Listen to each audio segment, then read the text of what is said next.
we have some conditions. So you don't need to do this part because this is just kind of proof. So last line says the at steady state current ILP in this case is apparently 0 since it is a series circuit containing a capacitor cannot sustain a DC. Understand? As we know, a capacitor does not allow a DC current, right? Everybody knows it, isn't it? Yes. So that we have seen here proof at steady state condition. At steady state condition, no current exists in DC circuit in case of capacitor connected. Understand? So it has only complementary function. That means C1 e to the power r by twice L square root of r by twice L minus 1 over LCT. C2 e to the power minus r by twice L minus square root of r by twice L whole square minus 1 over LCT. This is the only solution for DC RLC circuit. Understand? So there is no particular integral, so there is no steady state current. Only transient state existed in RLC circuit. All right. So there are some conditions for a circuit, how circuit can operate in different mode or different damping condition. It's based on L and C only, L and C, nothing more than that, L and C. So a resonance circuit, you heard, right? Resonance circuit. A resonance circuit also has RLC. In that case, RLC R only exist, effectively exist, and L and C, their effectiveness are cancel out each other. That means they are sharing the energy, storing, releasing, charging, discharging mode. So they are playing without hampering any other problem. So that in resonance circuit, our impedance is only resistor. The impedance is minimum as equal to resistance. Understand? So to describe damping of a circuit, we have to see the condition that what are the alpha beta, as I mentioned in the slide number 23, alpha and beta, what is their condition to be a undamp, overdamp, no damp condition. So we can find out easily and we can say the response of the circuit. So to study this overdamp, underdamp, critically damp or no damp, we need to remember the alpha and beta values. Or if you don't consider alpha beta, then consider r by twice L whole square and 1 over LC, or r by twice L square root of LC. So you can think it this one. So you can make the equation if you remember this condition. So if r by twice L whole square is greater than 1 over LC, then beta going to be real. Can you remember beta? Beta is the square root of the r by twice L whole square minus 1 over LC. That is beta. So beta going to be real. If beta is real, then the response will be overdamp. Because here e to the power alpha t, C1 e to the power beta t plus C2 e to the power minus beta t, this is the complementary function, right? So it's actually double exponential decaying, you can see, because double decaying. In case beta is 0, that means r by twice L whole square equals to 1 over LC, then only we have minus r by twice L. So in that case, the response will be e to the power minus alpha t into C1 plus C2t, and this condition is called critically damped.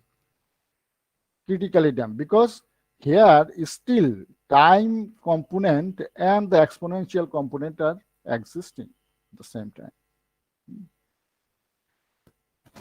If R by twice L is less than 1 over LC, then imaginary, beta is imaginary. Look at this equation again. Because if 1 over LC is larger than R by twice L whole square, then definitely square root of minus something becomes imaginary value, right? So due to the imaginary value, the response become underdamped. Underdamped means once upon a time it will goes to 0. We will study those explanations in next slide. So if you want to make undamped system, then you have to remember this response equation, e to the power minus alpha t into C1 e to the power j beta t plus C2 e to the power minus j beta t. It is under damped condition. All right. Now this is a second order equation. So from there, we have found the damping coefficient alpha equals to R by twice L. And resonant angular frequency omega n equals to 1 over LC. Everybody knows this one from resonance circuit, I think. The resonant frequency or natural frequency is 1 over LC. So from there, damping, now we will study the damping. Do you have any question in the previous slide? Because this is the consequences of the last slide of second order differential equation and second order circuit. All right. So here, one important point, in first order circuit, time constant existed. But in second order or higher order circuit, they have the damping coefficient. Understand? There is no time constant. So this is the difference. So now we will study. Now we will study the damping and classification. Damping definition is meaning a monotonic decrease in the peak amplitude of oscillation. Damping is caused by the system elements that consume energy, and resistance produces damping in electronic circuits. What does it mean? Monotonic decrease. Everybody remember mono, di, tri, right? Mono means one, so one dimensional decrease only in peak amplitude of oscillation. So if you want to see the oscillation in this figure, oscillation has two dimensions, right? One is time, another one is amplitude. So it says monotonic decrease in the peak amplitude. That means its amplitude decreasing respect to time is called damping. Understand? If it is constant amplitude, so we cannot say it is damping. So damping always a destroying thing. Remember, in our home we say dam wall, right? Dam wall means something weight and some problem occurs, right? So dam wall, weight wall, we call it. So that is a destroying thing. So here also the damping destroying the circuit ability, circuit performance, but it needs some time. So it depends on application, the effectiveness of damping. So resistance, since the storage element L and C are sharing their energy, only resistance consume energy, so resistance only the responsible for damping. Remember, huh? And in mechanical system, friction causes damping. Remember, in mechanical system means automobile or any other except electrical, all are mechanical things in our life. So in mechanical system, friction causes damping, and electrical system resistance causes damping. All right. Any confusion? Anyone wants to have some question? The damping means, does the damping means slowness or decrease something else? Yes, slowness, you can say slow, but slowness depends on time. Decreasing Understand? something. It is decreasing something.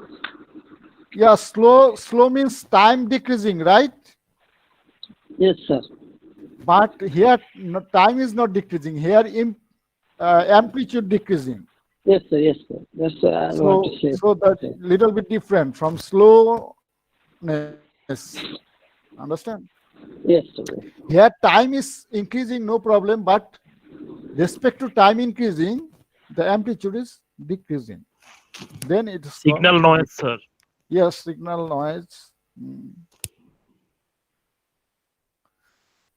So for second order RLC circuit, we know this equation. From that equation, we will find out the damping ratio zeta. This symbol is called zeta. Zeta equals to R by L divided by twice omega n. So the given equation is reformed into this form: d square IL by dt square plus twice zeta omega n dIL by dt plus omega n square IL equals to 0. Understand, everybody, the reform of this given equation? When we consider the damping ratio zeta equals to R by L divided by twice omega n. So from here, R by L becomes twice omega n. So we replace it. And we found the roots in terms of damping ratio and natural frequency.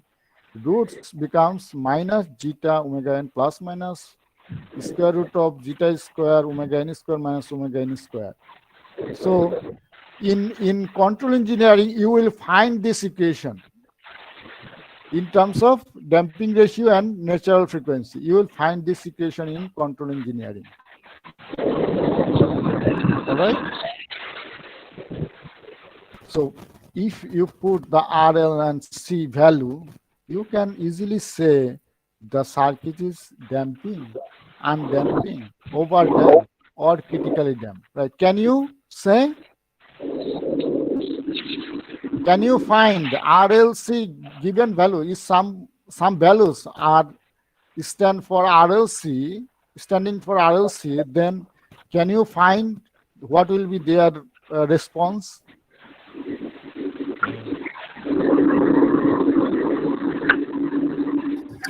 Jim, turn off your microphone, please.